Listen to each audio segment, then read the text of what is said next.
first thing I'm gonna do, let's assume this shoe is hot at kind of a red heat. I'm gonna take my wrench and line it up on the anvil here, and I'm gonna score it.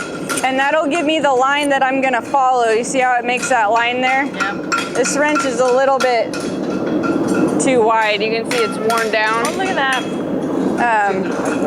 Got another? But essentially, I'm gonna score myself a line, and then I'm gonna take my fuller and I'm just gonna make a mark where I want to begin my fullering. So it'll be about here. Okay.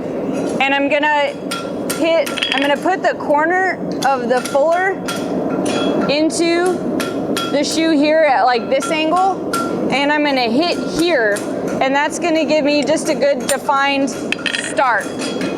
Okay, that's how you get that really nice crisp corner there. If you hit it flat, sometimes it starts to narrow just a little bit at the end, and it doesn't flow as smoothly. And that's all I'm gonna do, and then I'm gonna put it back in the fire to reheat it. Then when I bring it back out, rescore it some more so you can see that line, and I'm gonna make nice even light hit all the way down that I want my fullering to be. And that line then is gonna be my guide. Okay. So you don't have to hit it real hard, you just wanna go through and make your line. And when you're moving your fuller, you're rocking it. See how it's got this curve to it? That's so that you can rock your fuller. So that's the movement you're gonna be doing. After you've got your initial line and you're going to make your actual crease, you're gonna hit it again really sharply in this corner right here. Then you'll flatten out and you're gonna hit really deep where your nail holes are gonna go. And then once you get through your nail holes, you taper out, and then you pick up your handle, so you get that really nice feathered into like a nice neat little point. Okay, so we'll go ahead and get it heated up and we'll go through all the steps. I skipped a step actually. You go through, you make your line, you get your nice little crease line, then you need to come out here so that your stock is at an angle on the outside. So you're taking your stock from this to the cross section, and you're forging it like this. That way when you have your crease that goes like this, it shoves that stock back like this. Gotcha. If you don't do that, after you make your crease, your stock looks like this. And then your shoe will have it'll get like really wide here at the toe where you start your crease, and it'll look like that. It'll look really ugly. So does that make sense? Yep. And so you do that before the light one or after the light one? After the light one is fine.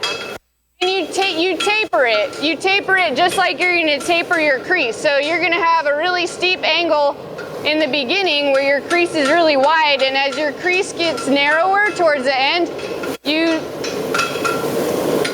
lighten up your blows there at the end. Excellent. So now we're gonna score our line. Do it real hard because it's hard to see. Then we'll come in and mark the beginning of our fullering. Just a little, just that line. And then if there's enough heat, like there is, we'll come through, make our guideline.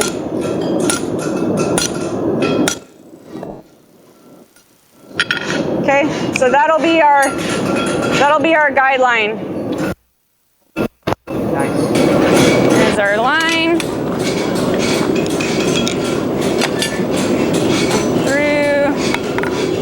Real light here at the edge, and get a little heavier here at the toe where it's going to be.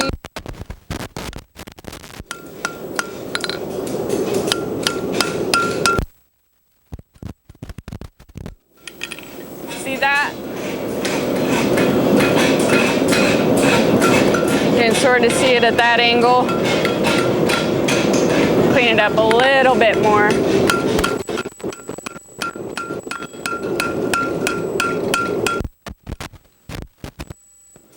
Okay? Excellent. Now we'll get it hot again.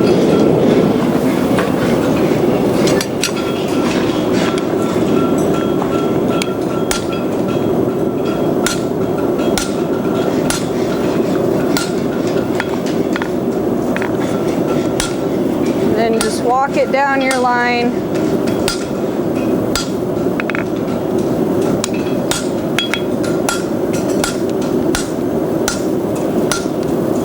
And get lighter as you come to the edge.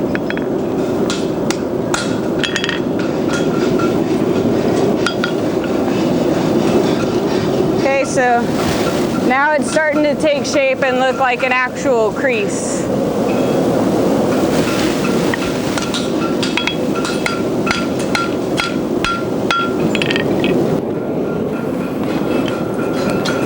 I should have noted at the beginning, the bevel of your fuller goes towards the outside.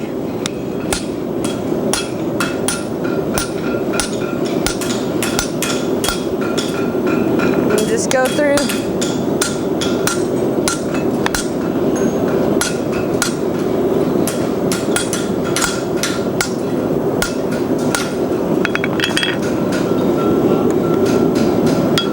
We're almost all the way done.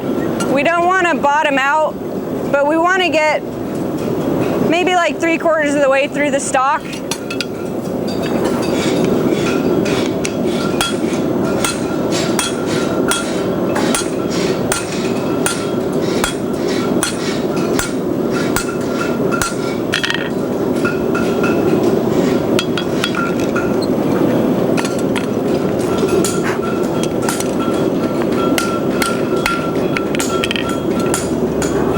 That. Beautiful. So I'm going to take one more heat. I'm probably going to lengthen this a little bit because I want that thickness down here where your third nail hole is going to go.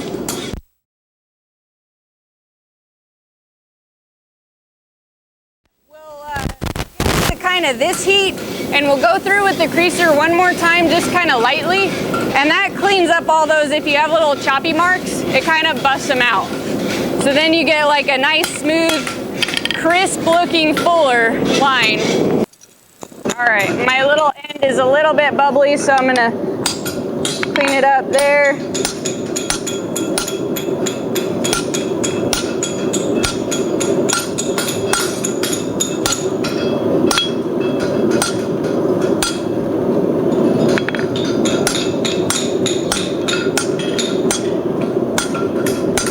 You can hang out in the areas that got too narrow and hit it a couple of times to widen it up.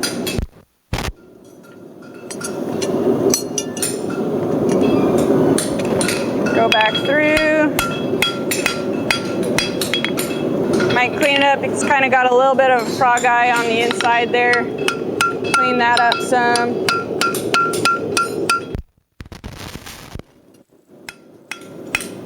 And now I'll go through just really fast. Little chisel marks.